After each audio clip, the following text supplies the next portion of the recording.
Hello my dear students, आप लोग कैसे हैं? उम्मीद करते हैं बहुत अच्छे होंगे और पढ़ाई भी बहुत मन से कर रहे होंगे आप लोग। तो चलिए आज आपको मैं बताने जा रहा हूँ। ऐसे मैं लास्ट क्लास आपको मैंने बताया था कि इन ऑन पोजीशन में इलेक्ट्रिक फील्ड इंटेंसिटी क्या होगा। उसके प्रीवियस क्लास में मैंने बताया था इलेक्ट्रिक पोटेंशियल क्या होगा। आज चलिए मैं बताने जा रहा हूँ आपको कि इलेक्ट्रिक फील्ड इंटेंसिटी और पोटेंशियल में रिलेशन क्या होगा, उसी को मैं आज डिस्कस करने जा रहा हूँ।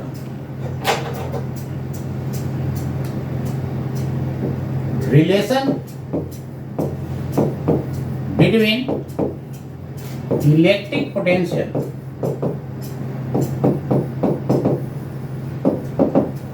and electric field or electric field intensity।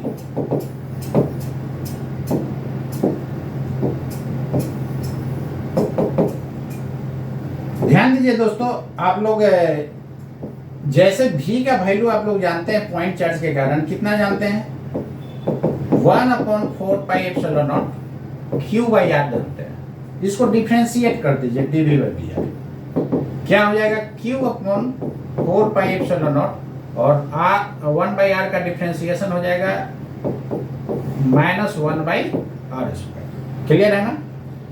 अब यहां पर ध्यान दीजिए, इस माइनस को इधर भेज दीजिए और ये हो जाएगा 1/4πε0 और Q/r²। ये किसका फॉर्मूला है दोस्तों? इलेक्ट्रिक फील्ड का है कि नहीं? तो ये पॉइंट चार्ज के कारण इलेक्ट्रिक फील्ड का फॉर्मूला होता है। तो निश्चित रूप से दोस्तों क्या हो गया यहाँ पे,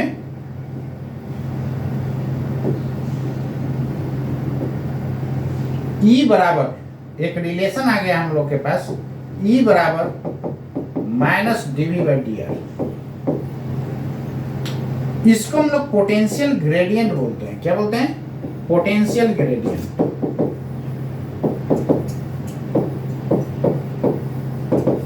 potential gradient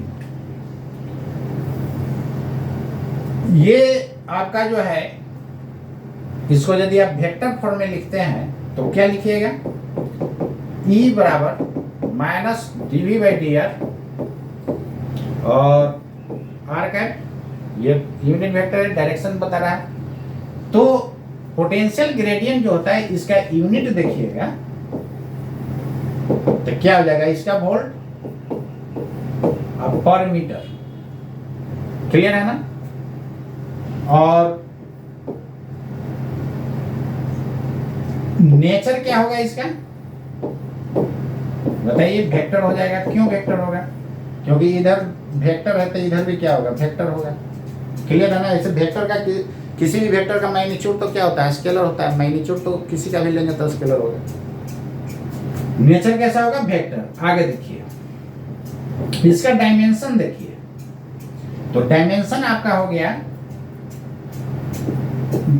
-dV/dr potential gradient का। तो -1 का तो 1 ही रहेगा और पोटेंशियल का कितना लिख सकते हैं?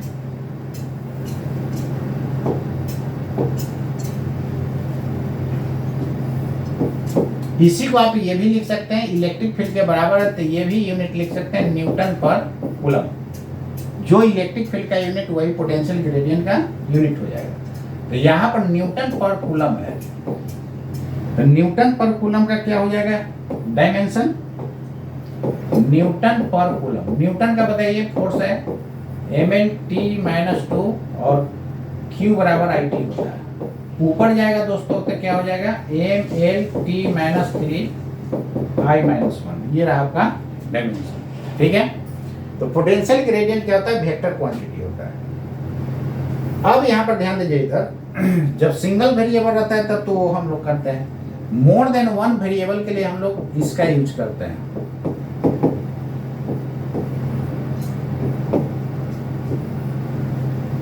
माइनस नेबला, इस सिंबल को हम लोग बोलते हैं नेबला। क्या बोलते हैं? नेबला। डेल्टा है उसको सीधे उलट देती है, इसको नेबला बोलते हैं। क्लियर है ना? इसी को हम लोग बोलते हैं -grade V। Grade for gradient, वही पोटेंशियल ग्रेडियंट हो गया।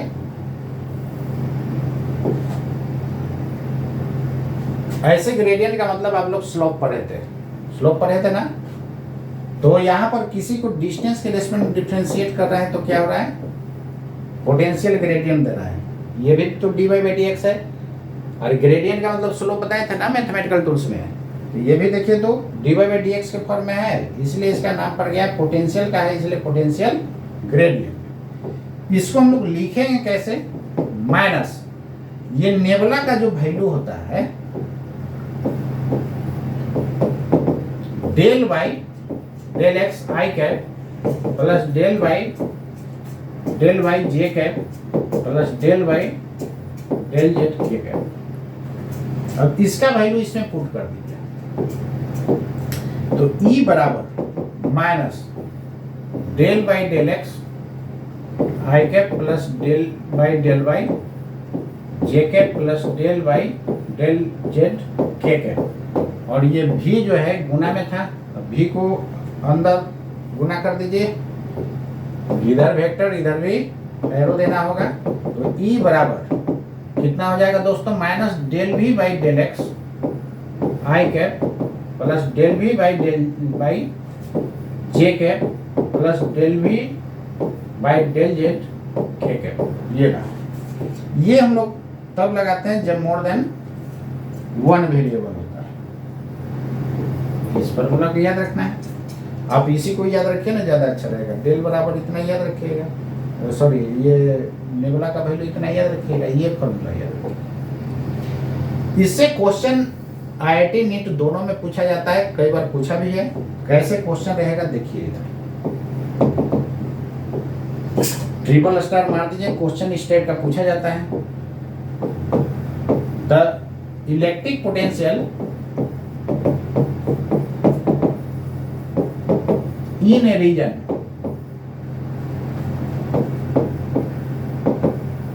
varies as the relation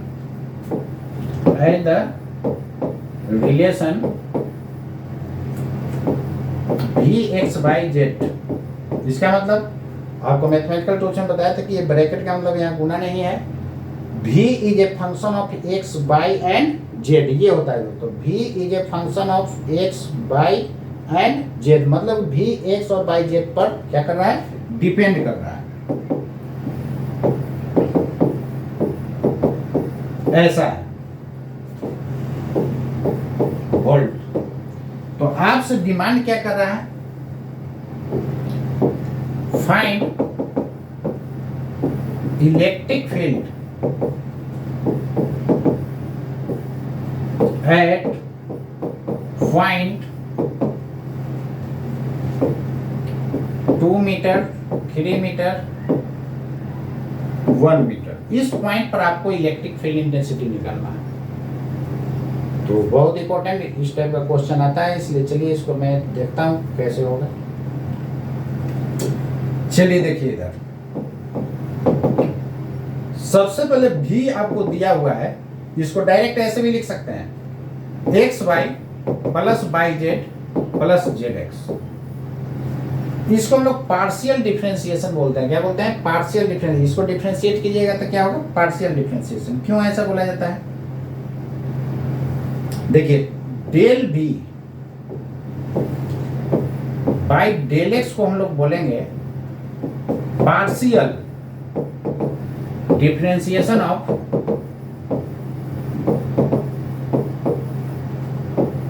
v with respect to x, keeping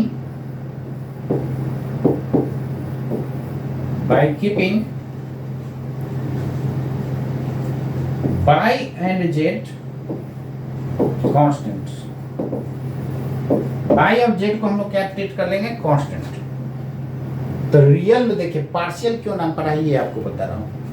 real में दोस्तों यहाँ पर x बाई z तीनों वेरिएबल है, लेकिन आप यहाँ पर x को वेरिएबल मान रहे हैं, बाकी दो कांस्टेंट मान रहे हैं। अधूरा काम कर रहे हैं कि नहीं, पार्शियल का मतलब ही होता है अधूरा, तो अधूरा काम कर रहा है, इसलिए इसका नाम पड़ गया पार्शियल डिफरेंशिएशन। तो क्या लिख सकते हैं, याद रखने के लिए आपको बता दिए, del v by del X, मतलब x वेरिएबल और v वेरिएबल, बाकी सब कांस्टेंट ट्रीट करना है। देखिए इधर x वेरिएबल तो y क्या हो जाएगा, कांस्टेंट। तो तो कांस्टेंट इंटू वेरिएबल होता है, तो डिफरेंशिएशन क्या करते हैं, कांस्टेंट को बाहर और वेरिएबल का x का 1 हो जाएगा। और ये देखिए दोस्तों बाई जेड पूरा का पूरा कांस्टेंट है, 0 हो जाएगा, केवल कांस्टेंट होता है तो 0। यहाँ पर Z constant x variable, Z को बाहर x का 1, बोलिए होगा कि नहीं। तो इसको क्या लिख सकते हैं, बाई प्लस जेड लिख सकते हैं। क्लियर है ना। नेक्स्ट देखिए, नेक्स्ट में डेल भी बाई, चाहिए तो डायरेक्ट वैल्यू यहाँ पर पुट कर सकते हैं जो पॉइंट दिया हुआ था, और नहीं तो एक लाइन लिख लीजिए। हम इसलिए एक लाइन और लिख दे रहे हैं ताकि जो है कभी कभी वेक्टर, कभी कभी बाई जेड एक्स के टर्म में ही ऑप्शन रहेगा, पॉइंट नहीं देगा और कह देगा कि इलेक्ट्रिक फील्ड। देखिए ना ऐसा रहेगा क्वेश्चन, ये जो देखे ना सीधे कह देता फाइंड इलेक्ट्रिक फील्ड। क्लियर है, find electric field at any point. तो ये वैल्यू ना दे करके एक्स बाई जेड के टर्म में एनी पॉइंट पर रहता, तो हम लोग एक्स बाई जेड के टर्म में जनरल फॉर्म में आंसर लाते हैं, उसी फॉर्म में आपको ऑप्शन दिया होता है। Del V by del Y कितना लिख सकते हैं, यहाँ पर बाई वेरिएबल है और एक्स जेड कांस्टेंट है। तो ये देखिए बाई वेरिएबल है तो एक्स कांस्टेंट है बाहर, तो बाई का 1, और यहाँ पर देखिए जेड कांस्टेंट है, जेड को बाहर बाई का 1, और उसको तो 0 हो जाएगा। तो कितना हो जाएगा यहाँ पर,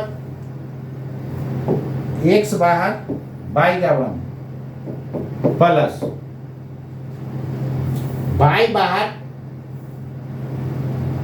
बाई वेरिएबल है, जेड बाहर बाई का 1,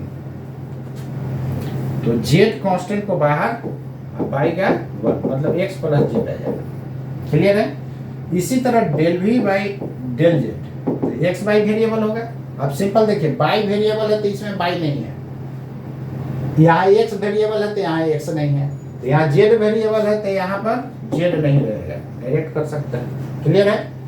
अब देखिए हम लोग का इलेक्ट्रिक फील्ड का क्या फॉर्मूला था, नेबुला के टर्म में यही था ना, माइनस नेबुला भी, और ये आपका रिजल्ट हो गया del by del X B plus del B by del Y plus del B by del Z. Value put कर दीजिए, del B by del x आया था, एक्स था तो एक्स वाला नहीं था, मतलब बाई प्लस जेड, ये हो गया आपका आई कैप। यहाँ पर थोड़ा सा यूनिट वेक्टर छूट गया है, आई कैप जे कैप के कैप। क्लियर है। अब आगे देखिए, इसके जगह बाई वेरिएबल है तो क्या था, बाई नहीं था रिजल्ट में, मतलब एक्स प्लस जेड, जे कैप यहाँ पर जेड नहीं होगा मतलब एक्स प्लस वाई, के कैप। ये रहा आपका इलेक्ट्रिक फील्ड। तो कभी कभी इसी फॉर्म में ऑप्शन आपको दे देगा, इसलिए इतना हम किए, नहीं तो वहां पर हम वैल्यू पुट कर देते, वहां पर पुट कर देते तो और शॉर्ट हो जाता है। जितना शॉर्ट में आप बना सकते हैं वहां पर आप वैल्यू पुट कर देते तो क्या हो जाता है, शॉर्ट हो जाता है। चलिए बाई का वैल्यू यहाँ पर क्या है देख लीजिए, कितना था, अरे पॉइंट जो दिए थे कितना 231 है, मतलब एक्स के जगह 2, बाई के जगह 3 और जेड के जगह 1, 231, तो माइनस ये 3 था ना, ये 1 प्लस यहाँ पर देखिए एक्स के जगह 2, एक्स के जगह कितना था 231, और जेड के जगह 1, जेड यहाँ पर देखिए एक्स के जगह 2 और ये 3, ठीक है, ऐसा रहेगा। तो कितना हो जाएगा, माइनस 4 आई कैप प्लस 3 जे कैप प्लस 5 के कैप। ये आपका रहा आंसर, न्यूटन पर कूलम, इलेक्ट्रिक फील्ड का यूनिट, या वोल्ट पर मीटर लिख सकते हैं। ये आपका इलेक्ट्रिक फील्ड हो गया। तो आपको ऐसा ऑप्शन देगा। क्लियर है ना। हाँ, कभी कभी क्या होता है कि इसका मैग्नीट्यूड के फॉर्म में ऑप्शन दे देगा, नो टेंशन, इसका मैग्नीट्यूड फिर निकाल दीजिएगा। तो -4 का स्क्वायर 16, -3 का स्क्वायर 9, ये 25, तो 25 25 50 हो जाएगा, यानी 5√2 हो जाएगा। इतना क्या, न्यूटन पर कूलम। ध्यान रखिएगा, ये मैग्नीट्यूड के फॉर्म में भी ऑप्शन दे सकता है।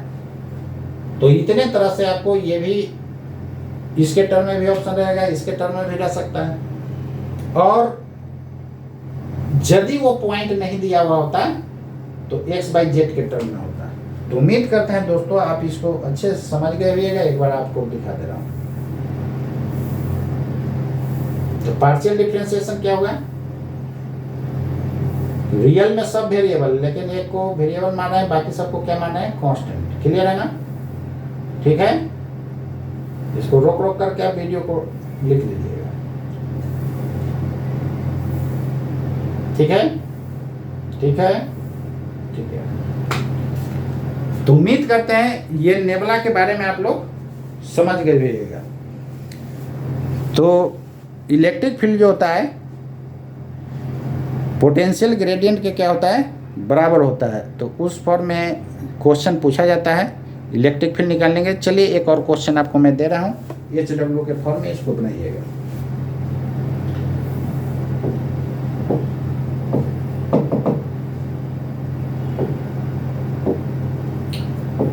इफ द पोटेंशियल, केवल पोटेंशियल बोला जा रहा है, मतलब इलेक्ट्रिक पोटेंशियल, क्योंकि इलेक्ट्रोस्टैटिक पर है। Potential in a region varies as the relation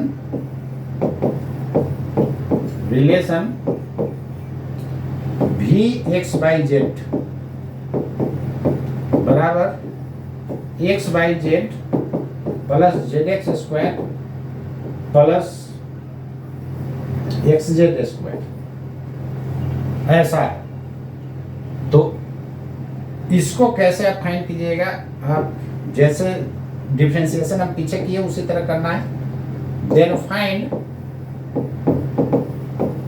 electric field, केवल इलेक्ट्रिक फील्ड रहेगा तो x/z के टर्म में रहेगा इलेक्ट्रिक फील्ड, और पॉइंट दे देगा तो पॉइंट का वैल्यू लास्ट में पुट कर देना है। 2 मीटर, 4 मीटर, 5 मीटर। क्लियर है ना? तो इसको आप बना लीजिएगा। ये वोल्ट में है। तो काफी इंपॉर्टेंट है। इस टाइप का क्वेश्चन जो है नीट में भी पूछा जाता है और जे मेंस में भी पूछा जाता है, IIT में। इसलिए इसको आप हर हाल में आप लोग दोस्तों रेडी कर लीजिएगा। तो इस टाइप का क्वेश्चन जो है IIT में तो कई बार जे मेंस में पूछा गया है, उसको आप देख लीजिएगा। और जे मेंस का क्वेश्चन जो है कॉपी सीधे कभी कभी कर देता है किसमें? नीट में। इसलिए जेईई मेंस और नीट वाले क्वेश्चन बैंक को आप लोग जरूर बना लीजिएगा यदि आपको नीट करना है तब। और IIT के लिए तो मैं बता ही चुका हूँ कि IIT का क्वेश्चन बैंक जेईई मेंस का और एडवांस का, और इरोडोप का एक बुक आता है जिसको लोग बहुत टफ कहता है, उसको एक बना लेना है। तो उसके बाद एडवांस आपका जो है अच्छा से क्लियर हो जाएगा। तो इतना पढ़ने के बाद, इतना पढ़ने के अलावा कुछ नहीं पढ़िएगा। हाँ, मेरा थ्योरी का क्वेश्चन जरूर बनाइएगा। थ्योरी में हम हर एक तरह का क्वेश्चन आपको देता हूँ अपना क्वेश्चन।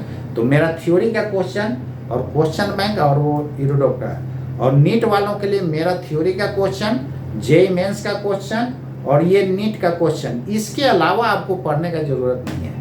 यदि आप इसके अलावा करते हैं तो आप न इधर के रहिएगा न उधर के रहिएगा, कोई एक सही नहीं होगा। यार एक ही चीज़ को बारी बारी कीजिए, वही आपको कंसेप्ट देगा, और देखिएगा तो रिजल्ट नहीं होता। बाकी दूसरे सब्जेक्ट में आप मेहनत कीजिए, आपको केवल फिजिक्स से ही रैंक नहीं आएगा, सब सब्जेक्ट आपको बैलेंस करना होगा। तो उम्मीद करते हैं दोस्तों आपको बहुत अच्छा लगा होगा, और इसको आप लोग लाइक शेयर सब्सक्राइब जरूर कीजिए।